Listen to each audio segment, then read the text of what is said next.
यहाँ पे हमारे पास डिस्कस करेंगे क्वेश्चन नंबर अपना दैट इज अवर 19, ठीक है। तो यहाँ पे हमारे पास बोला गया है कि the minimum number of forces that can be added using head to tail rule. तो हमें क्या करना है, हेड टू टेल रूल से हमारे पास दो वेक्टर्स को हमें क्या करना है, ऐड करना है। तो कम से कम हमारे पास कितने हमारे पास फोर्सेस होनी चाहिए। तो अब देखो ये हमारे पास अगर एक हमारे पास फोर्स है, एक वेक्टर है हमारे पास, तो इस ये और हमारे पास एक दूसरा है, दोनों को हमें हेड टू टेल रूल के जरिए हमने बाइंड किया। तो हमें कम से कम दो फोर्सेस चाहिए, जिससे हम क्या करेंगे, उसको पूरा का पूरा जितनी भी हमारे पास जो कॉम्बिनेशंस हैं वो हम कर सकते हैं। तो मिनिमम नंबर ऑफ फोर्सेस हमारे पास कितनी होनी चाहिए, दैट इज अवर 2। तो आंसर इज हमारे पास क्या आ जाएगा, इसका 2 आ जाएगा, ठीक है। नेक्स्ट अगर हम इसकी बात करेंगे, तो यहाँ पे हमारे पास है दो, हमारे पास स्फीयर्स आपको दिए गए हैं, ठीक है। इसको हमारे पास क्या दिए हुए हैं, स्फीयर्स आपको दिए गए हैं। कैलकुलेशन मेथड आपको मैं बताऊंगा, बट पूरा का पूरा सॉल्व आप खुद ही करोगे। कैलकुलेशन में चीज़ें वो मैं आपको बता देता हूँ। यहाँ पे हमारे पास क्या है, दो स्फीयर्स है यार, ठीक है। और दोनों स्फीयर्स का जो हमारे पास मास है एक एक का, दैट इज ओवर 1000 kg, और दोनों के बीच का हमारे पास जो डिस्टेंस है वो हमारे पास 0.5 मीटर है। और इनका हम क्या करेंगे, फोर्स आपको निकालना। तो फोर्स आप यहाँ पे क्या निकालोगे, फाइंड आउट करोगे by the using gravitational law, ठीक है। जो हमारे पास न्यूटन ग्रेविटेशनल लॉ है, उसमें हमें एक फोर्स का जो फॉर्मेशन मिलती थी, दैट इज ओवर, इसको मैं पूरा लिख लेता हूँ, that is m1 divide by 2 and r square. अब देखो यहाँ पे आपको r इज अ डिस्टेंस आपको यहाँ पे मिला हुआ है, that is our 0.5,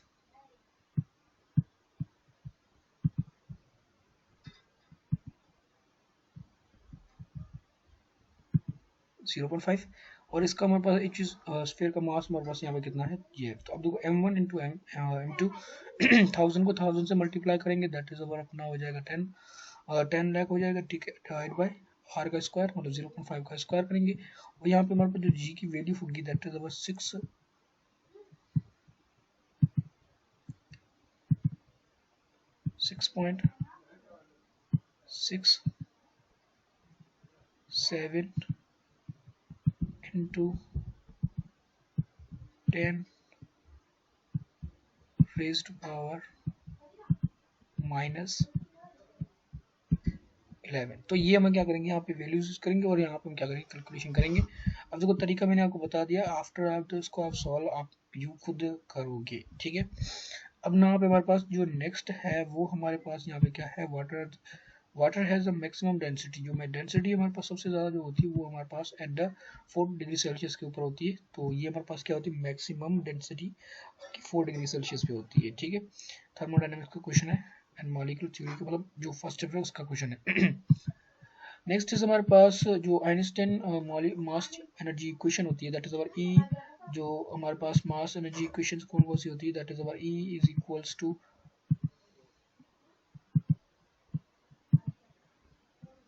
mc E C square, ठीक है। तो अब यहाँ पे हमारे पास क्या है, जो इक्वेशन आपको लिखी हुई है स्क्वायर, हमारे पास जो इसकी इक्वेशन होती है आइंस्टाइन की, तो इसमें हमारा जो ये टर्म c लिखा हुआ है, ये c को हम यहाँ पे क्या कहते हैं, द स्पीड ऑफ लाइट यहाँ पे नाम दिया जाता है।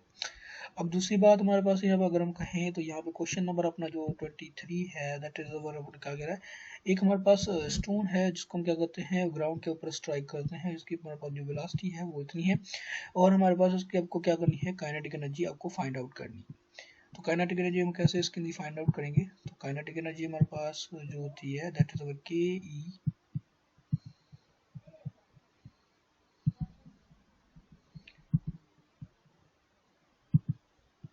is equals to 1 by half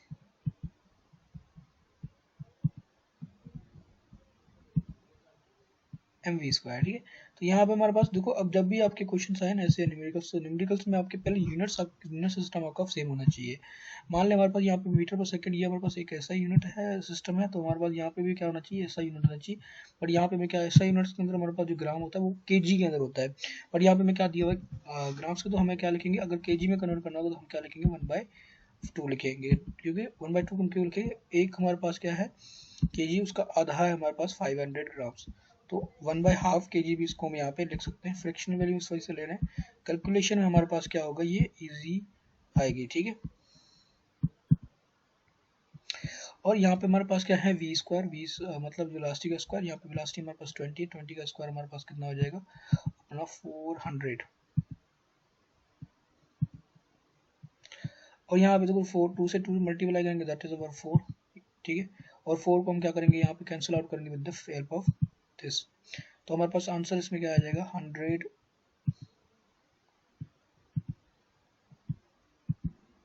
joule. तो यहाँ पे आंसर अपना क्या आ जाएगा, 100 joule is the correct answer. Next अगर हम आपको बात बता दें कि यहाँ पे 24 हमारे पास यहाँ पे क्या होगा, 24 हमारे पास अगर कहेंगे,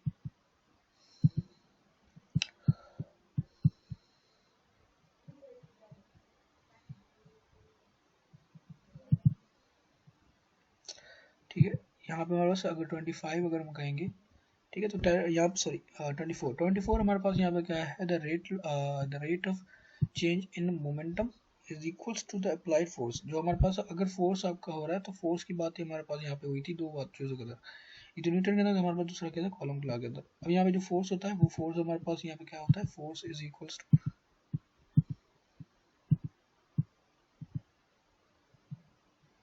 change in momentum divide by time, यही हमारे पास होती है। और ये इक्वेशन आपको कहाँ से आती है, Newton second law of motion से आती है, तो ऑप्शन इसमें सी अपना करेक्ट है।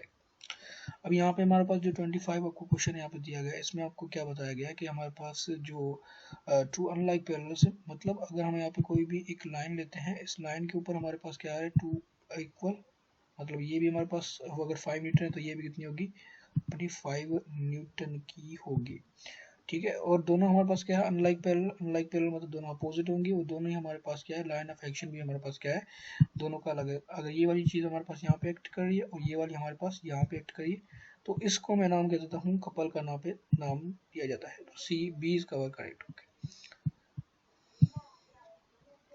और rate of displacement is known as अपना वेलोसिटी, सिंपल सी डेफिनेशन है, ठीक है। और अगर हम कहेंगे तो अगर कोई भी ऑब्जेक्ट हमारे पास अगर इक्विलिब्रियम है, तो इक्विलिब्रियम की कंडीशन क्या होती है, एक्सेलरेशन का जीरो हो जाना। तो यहाँ पे अपने क्या होगी, एक्सेलरेशन अपनी क्या आएगी, जीरो आएगी। नेक्स्ट इज हमारे पास, अगर मैं आपको यहाँ पे बता दूं कि अगर हमारे पास एक गाड़ी है, जिसको हम यहाँ पे क्या कर रहे हैं, पुल कर जा रहे, मतलब उसको मैं क्या कर रहा हूँ, कार्ट को मैं पुल अपनी तरफ कर रहा हूँ, खींच रहा हूँ, ठीक है, with the force of 300 Newton's, और इसका जो डिस्प्लेसमेंट हुआ वो कितना 35 हो रहा है।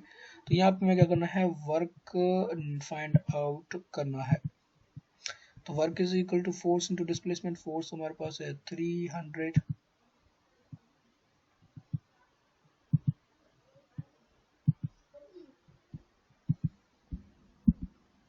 एंड हमारे पास यहाँ पे डिस्प्लेसमेंट हमारे पास कितना हो रहा है, दैट इज अवर 35।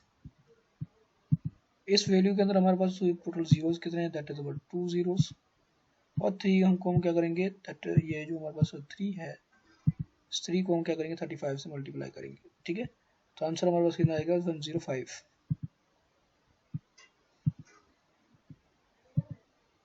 तो ये इसकी हमारे पास क्या आ जाएगा, आंसर इसका आ जाएगा in the form of joule. तो ये अपना क्या आ जाएगा, सी इज और करेक्ट, ठीक है। तो ये हमारे पास क्या आएगा, सी इसका हमारे पास यहाँ पे क्या हो जाएगा, करेक्ट आंसर आ जाएगा, ठीक है। और अगर यहाँ पे मैं आपको बता दूं कि यहाँ पे मेरा मिनिमम, ये तो हो गई, नाउ इज दैट। अब यहाँ पे हमारे पास है 29 हमारे पास यहाँ है नॉर्मल पोजिशन, जो बॉडी टेम्परेचर होता है, that is over 37 degree Celsius, ठीक है। और it is not a unit of power, power का यूनिट हमारे पास नहीं है, दैट इज ओवर, अब देखो एचपी होता है, बट जो पीटी होता है that is over unit of energy.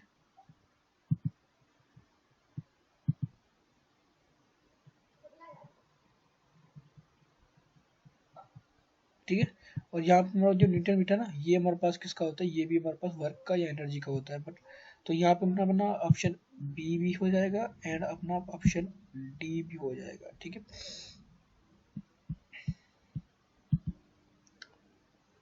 और यहाँ पे हमारे पास क्या है, the twinkling of star, the formation of mirage. Mirage का मतलब हमारे पास क्या होता है, जो कोई भी रास्ते वगैरह होते हैं तो उनके ऊपर जो हमारे पास एक ब्राइटनिंग हमारे पास क्या होता है, एक फैक्ट आता है, उसको मैं नाम देता हूँ मिराज। और मिराज किस वजह से बनता है, क्योंकि हमारे पास क्या हो रही है, रिफ्लेक्शंस हो रही होती है, तो दैट्स वाई वहाँ पे क्या बन रहा होता है, हमारे पास वो मिराज बन रहा होता है, ठीक है।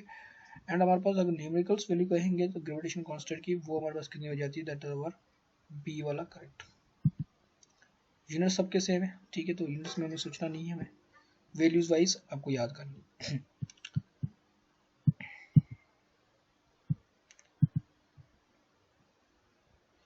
अगर मैं आपको कहता हूँ अरेंजमेंट यहाँ पे यूज कर जाती है, जो हमारे पास स्टेपिंग अप स्टेपिंग डाउन, यहाँ पे वोल्टेज, मतलब ऐसी अरेंजमेंट को जहाँ पे यूज करते हैं जहाँ पे अपनी वोल्टेज और हमारे पास जो होती है वो अब कम ज़्यादा यहाँ पे की जाती है। स्टेपिंग अप मतलब ज़्यादा करना, स्टेपिंग डाउन मतलब कम कर देना। तो ये वाला कॉन्सेप्ट आपको कहाँ पे दिखता है, ट्रांसफार्मर के अंदर दिखता है। तो ये हमारे पास क्या हो जाएगा, ट्रांसफार्मर वाला कॉन्सेप्ट आ जाएगा। एंड 35 में हमारे पास यहाँ पे क्या है कि अगर हमारे पास एक फोर्स है, ठीक है, एक हमारे पास यहाँ पे क्या है, फोर्स है, और ये फोर्स हमारे पास क्या कर रही है, 30 डिग्री एंगल बना रही है। कितना एंगल बना रही है, 30 डिग्री एंगल हमारे पास यहाँ पे बना रही है विद द हॉरिजॉन्टल। और यहाँ पे हमारे पास 30 डिग्री का एंगल बना रही है, तो इसका जो हमारे पास ये हॉरिजॉन्टल कंपोनेंट है, ये जो हॉरिजॉन्टल कंपोनेंट है ये हमारे पास कितना है, दैट इज 20 न्यूटन। अब ये 20 न्यूटन है, तो हमारे पास यहाँ पे आपको क्या करना है, अब आपको ये एफ जो है ये वाला, ये आपको फाइंड आउट करके निकालना है। तो अब हमारे पास जो एफ एक्स होता है, यानी कि हॉरिजॉन्टल कंपोनेंट, जिसको हम यहाँ पे एक्स का नाम देते हैं, ठीक है, इज इक्वल्स टू एफ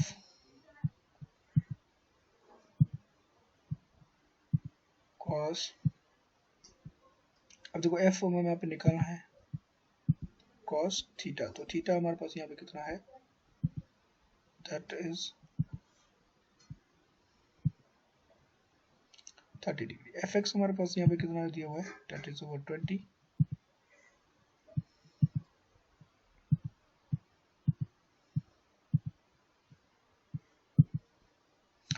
और कॉस हमारे पास यहाँ पे कितना हो जाता है, that is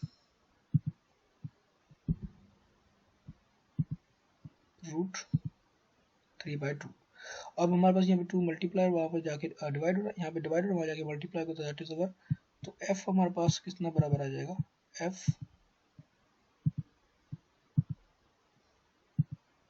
is equals to 40 divide by √3।